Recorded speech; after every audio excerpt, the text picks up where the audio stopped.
Before Harley-Davidson became a legend, they built a machine that changed everything. The world did not notice, but Harley-Davidson knew what it meant to them. This is the true story of the forgotten motorcycle that made Harley-Davidson famous. History of Harley-Davidson. In 1901, 20-year-old William S. Harley drew up plans for a small engine with a displacement of 7.07 cubic inches, 116 cc, and 4-inch 102mm flywheels designed in a regular pedal bicycle frame. Over the next 2 years, he and his childhood friend Arthur Davidson worked on their motor bicycle using the Northside Milwaukee machine shop at the home of their friend Henry Melk. It was finished in 1903 with the help of Arthur's brother Walter Davidson. Upon testing their power cycle, Harley and the Davidson brothers found it unable to climb the hills around Milwaukee without pedal assistance, and they rode off their first motor bicycle as a valuable learning experiment. The three began work on a new and improved machine with an engine of 24.74 cubic inches, 405 cc with 9.75-inch, 24.8 centimeters flywheels weighing 28 pounds 13 kg. Its advanced loop frame pattern was similar to the 1903 Milwaukee Merkel motorcycle designed by Joseph Merkel, later of Flying Merkel fame. The bigger engine and loop frame design took it out of the motorized bicycle category and marked the path to future motorcycle designs. They also received help with their bigger engine from outboard motor pioneer Ole Evinrude, who was then building gas engines of his design for automotive use on Milwaukee's Lake Street. The prototype of the new loop-frame Harley-Davidson was assembled in a 10 feet EX 15 feet 3.0 MX 4.6 meter shed in the Davidson family backyard. Most of the major parts, however, were made elsewhere, including some probably fabricated at the West Milwaukee rail shops, where the oldest brother William A. Davidson was the tool room foreman. This prototype machine was functional by September 8, 1904, when it competed in a Milwaukee motorcycle race at State Fair Park. Edward Hildebrand rode it and placed fourth in the race. In January 1905, the company placed small advertisements in the Automobile and Cycle Trade Journal offering bare Harley-Davidson engines to the do-it-yourself trade. By April, they were producing complete motorcycles on a very limited basis. That year, Harley-Davidson dealer Carl H. Lang of Chicago sold 3 bikes from the 5 built in the Davidson backyard shed.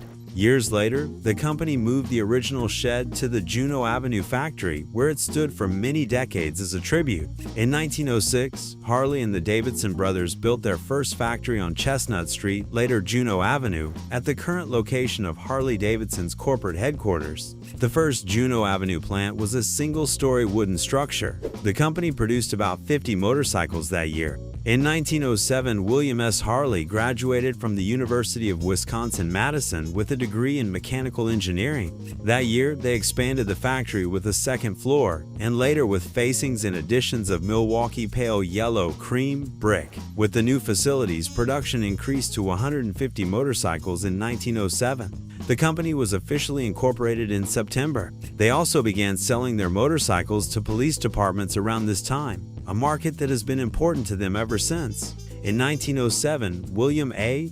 Davidson quit his job as a tool foreman for the Milwaukee Road Railroad and joined the motor company. Production in 1905 and 1906 was all single-cylinder models with 26.84 cubic inch 440 cc engines.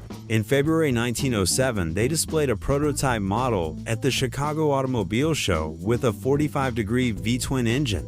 Very few V-twin models were built between 1907 and 1910. These first V-twins displaced 53.68 cubic inches 880 cc and produced about 7 horsepower. This gave about double the power of the first singles, and the top speed was about 60 miles per hour. Production jumped from 450 motorcycles in 1908 to 1,149 machines in 1909. Harley-Davidson knew they had a great design, but the world did not know it yet. They knew their bikes couldn't outdo Indian motorcycles in terms of speed, but they had an edge. They knew they could create a motorcycle that could last long distances. Walter Davidson rode for 350 miles over dirt roads and rough terrain, and in the end, he won first place. After the race, William Harley went back to improving the engine and came up with a revolutionary idea. He designed a two-cylinder engine. In 1909, Harley-Davidson took a bold leap into the future that changed its legacy forever. They produced the Model 5D, Harley-Davidson Model 5D 1909. This V-twin engine introduced something revolutionary, a 49.5 cubic inch, 811 cubic centimeter engine producing 7 horsepower that may not sound much today, but back then it was raw power strapped to 2 wheels with a top speed of roughly 60 miles per hour. This motorcycle doubled the performance of their single-cylinder engine. The engine was angled at 45 degrees, a design that would become the brand's iconic signature. It's a 45-degree V-twin engine that created that distinctive potato-potato rumble, which would eventually become motorcycling's most recognizable sound, despite initial reliability concerns that delayed further V-twin production until 1911. Only 27 units of the Model 5D were built in 1909. It was a test runner and one Harley-Davidson was not entirely confident in. The engine had some reliability issues and they didn't release another V-twin until 1911. What seemed like an experiment set the stage for what would be known as Harley's most legendary engine configuration. It wasn't just the first chapter in the Harley-Davidson story, it was the first draft of American motorcycle culture. It's the symbol of innovation, risk-taking, and the beginning of Harley-Davidson's domination of the American motorcycle industry. The rarity of this motorcycle makes it almost mythical today, with values exceeding $500,000. But their true value wasn't measured in value, but in influence. The Model 5D was not a huge success, but deep down, they believed they had a lot of potential. It was 8 years of design after design of failed bikes, but they never gave up. In 1911, Harley-Davidson released the Model 7D, which was finally a success. Harley-Davidson Model 7D 1911. The Harley-Davidson Model 7D of 1911 was the first successful V-twin from Harley-Davidson, inaugurating a motorcycle engine configuration that has continued unbroken from the Milwaukee Motor Company ever since. It became popular among board track racers, and Harley-Davidson sponsored a racing team called the Wrecking Crew, and they raced on the most dangerous racetrack there was, the Murder Drone. The racetrack was called the Motor Drone, built with a 50-degree bank angle, and riders were forced to maintain a speed of about 116 miles per hour just to keep themselves from sliding off. At the time, these motorcycles did not have brakes, and several racers died. Several spectators who were hit by the motorcycle also died, and that's how the Motor Drone racetrack was nicknamed Murder Drone. Ultimately, Harley-Davidson decided it was better to shift its focus to racing on flat tracks instead. At the heart of the motorcycle was an 800 cubic centimeter 45-degree V-twin engine, delivering about 6.5 brake horsepower. Ignition was via a magneto, and the engine was started using bicycle-style pedals. Instead of a conventional clutch, a pulley belt tensioner could be moved, allowing the leather drive belt to slip. Touting its effective muffler, Harley-Davidson advertised the 7D and the other Harleys of this era as the Silent Gray Fellow. In 1912, Harley-Davidson introduced their patent full float-engine seat, which was suspended by a coil spring inside the seat tube. The spring tension could be adjusted to suit the rider's weight, and more than 3 inches 76 millimeters of travel was available. Harley-Davidson used seats of this type until 1958. Harley-Davidson during wartime. In 1917, when the United States entered World War I, Harley-Davidson scored a contract to provide motorcycles to the U.S. military, so they sent a third of their total inventory that year. Harleys had already been used by the military in the Pancho Villa expedition, but World War I was the first time that it was adopted for military issues.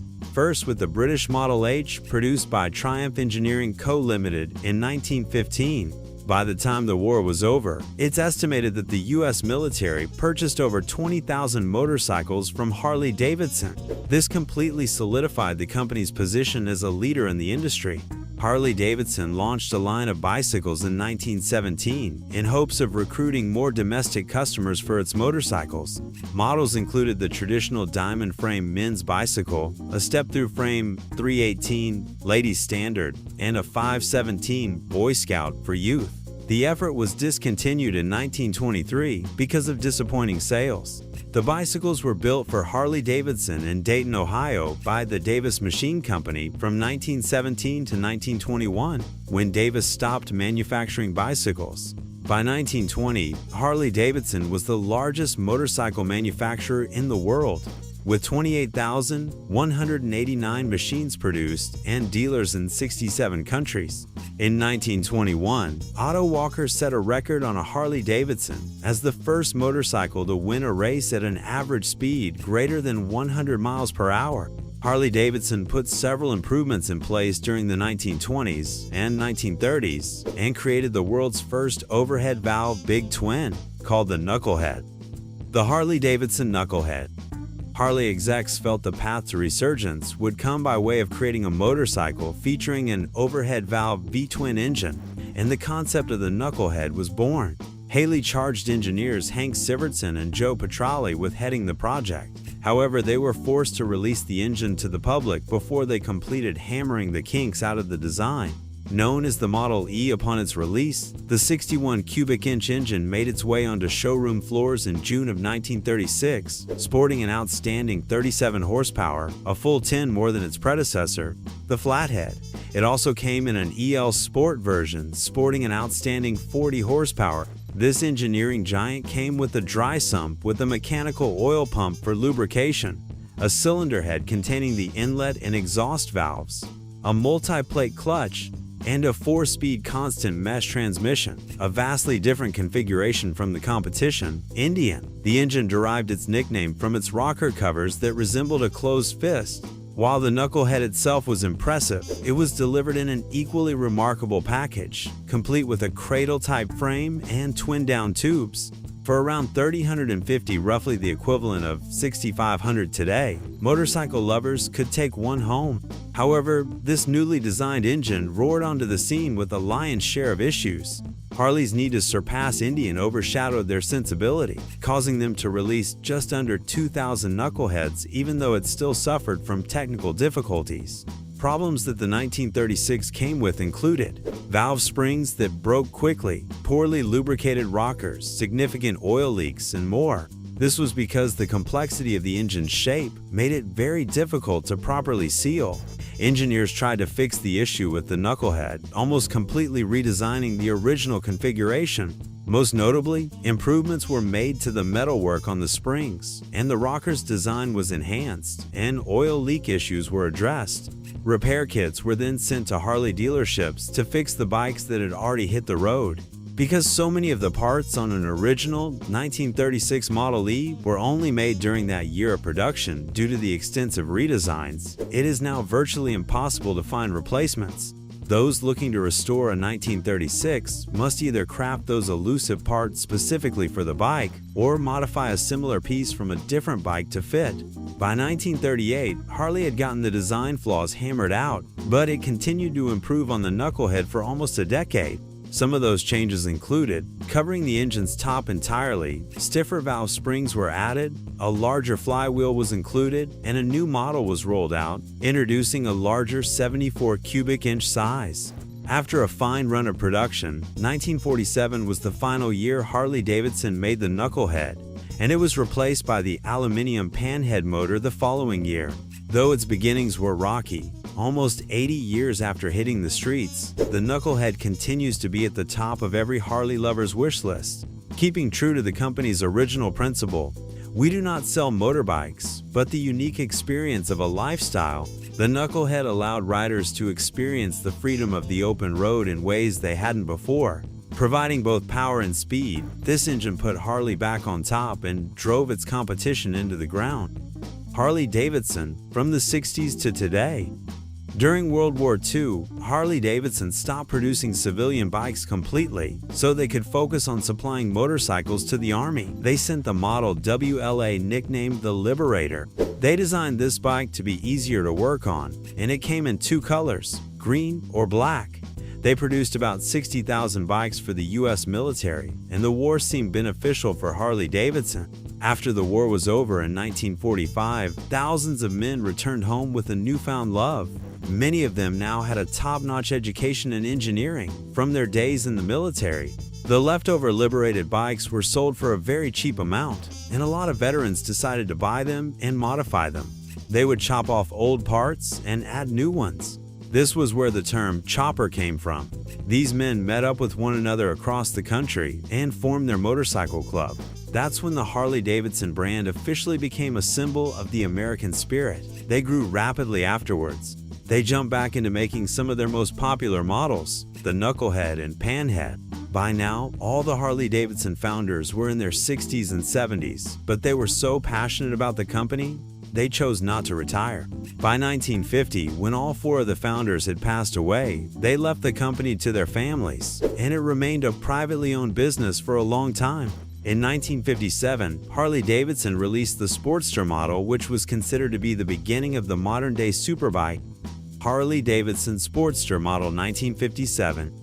The original Sportster debuted in 1957, though it felt relatively familiar to K-model fans. The Sportster utilized the same frame and front and rear hydraulic suspension, although it replaced the K-model's 45 cubic inch power plant with a larger displacement 54 cubic inch overhead valve engine, which was later dubbed the Iron Head for its cast iron cylinder heads. Do not be fooled by the bike's XL moniker.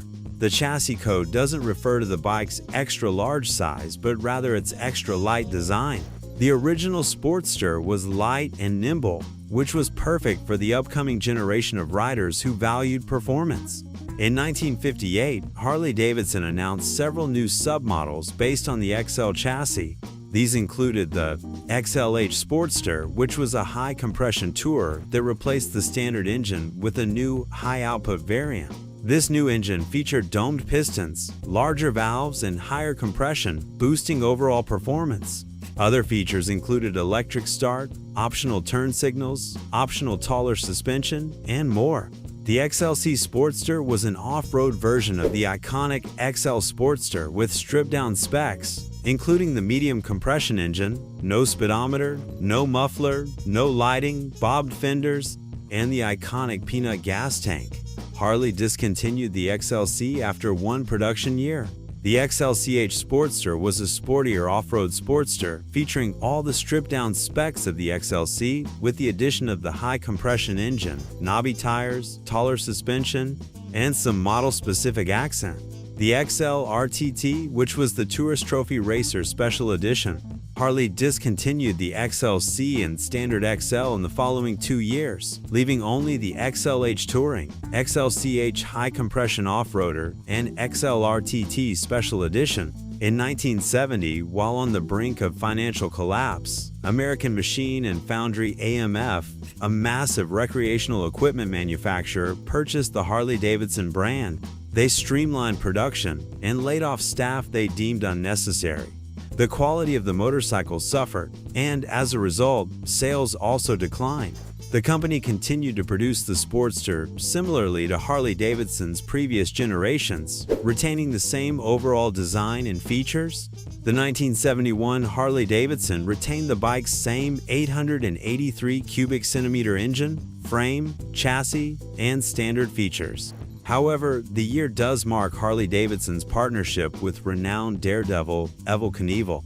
1972 brought significant changes to the XL Sportster lineup, including boosting displacement to 1,000 cubic centimeter and retrofitting a wet clutch system. 1972 also brought 2 new models based on the XL Sportster, the XR 750 and XR 750 TT. While these new bikes technically aren't Sportsters, they're at least first cousins, sporting similar chassis but an all-new aluminum 750 cubic centimeter V-twin power plant. The XR 750 chassis holds high esteem in motorsports, having dominated flat-track racing circuits for decades. In 1981, Harley's chief executive officer, Vaughn Beals, and 10 other executives bought Harley-Davidson back from AMF. Beals was named CEO in 1981, a position he retained until 1989 after leading the company out of financial ruin. The quality of the motorcycles increased dramatically to beat the competition from the Japanese and to stop the company from being beaten out by foreign competitors. Harley-Davidson petitioned President Ronald Reagan in 1983 to impose tariffs on motorcycle imports that were 700 cubic centimeter or more. Reagan raised the import taxes from 4 to 49. This massive import tax was enough to damage the sales of motorcycles from Japan and gave the American companies an advantage. The tariff did the trick. Harley-Davidson became a publicly traded company. Harley-Davidson continued production of its iconic 1,000 cubic centimeter Ironhead Sportsters through 1985, with several submodels and special editions appearing during the nearly decade-and-a-half time span. These include the Liberty Edition 1975, Confederate Edition 1977,000, 75th Anniversary 1978, Milwaukee Edition 1981, XLT Touring 1976, 1978, XLS Roadster, 1978, 1984, XLH Hugger, 1980. In 1985, the company announced the Sportster's most significant departure in 3 decades, discontinuing the bike's Ironhead power plant. To the dismay of the Sportster lovers, Harley-Davidson announced the end of the Ironhead Sportster model in 1985. Fortunately, this change wasn't in vain. Its replacement in the Evo became the rider's favorite. In 1986, Harley-Davidson announced the new air-cooled Evolution Series Evo, the 883 cubic centimeter and a 1,100 cubic centimeter variant. These engines provided increased performance across the board, modernizing the next generation of Sportsters. This engine update came along with new model codes as well, which were the XLH 883 and XLH 1100. From 1986 to 1999, all Sportsters used the XLH Touring chassis code, with the latter digits depicting the engine configuration. At this time, Harley-Davidson released several submodels, including the low-slung Hugger, the stylish Custom, and the performance-inspired Sport. Harley-Davidson reached peak sales in 2006 when they sold over 260,000 motorcycles in the United States and brought in $1 billion in profit. And for a short period, it seemed like they were in the spotlight and would continue to grow. Sadly, after the Great Recession of 2008, people were no longer spending so much money to buy a motorcycle. The average cost of a Harley-Davidson was about $20,000, which was not equivalent to driving a car. Only a few people could afford to buy it. The company's stock price fell drastically, and today, years later, the company has not fully recovered. But one thing is clear: Harley-Davidson will always live on as an iconic American brand that left its footprints on the sands of time. The Sportster series might be the favorite of all time, but the Model 5D is the foundation upon which it stands. People see the part of the finished product, the speed, and the efficiency, but they forget the days of humble beginnings filled with flaws and quiet work. The Model 5D was not the best. It had too many flaws and didn't sell out well, but it made Harley-Davidson and everything it stands upon what it is today. To build an engine that revved high and didn't choke under pressure, you needed to figure out how to keep the engine from leaking, how to prevent the valve spring from breaking quickly, and how to keep the engine covered. You don't make 10 horsepower from an 811 cubic centimeter engine unless you've mastered what 7 horsepower looks like. That was what the Model 5D was. Harley-Davidson did not just become popular in the American market. The Model 5D was the pace setter, and without it, there would be no Ninja, no Sportster series, and no Knucklehead. It created the blueprint upon which future models will be produced. It taught Harley-Davidson to build something strong and solid, and it became the core of everything. This is the history of the forgotten motorcycle that made Harley-Davidson famous.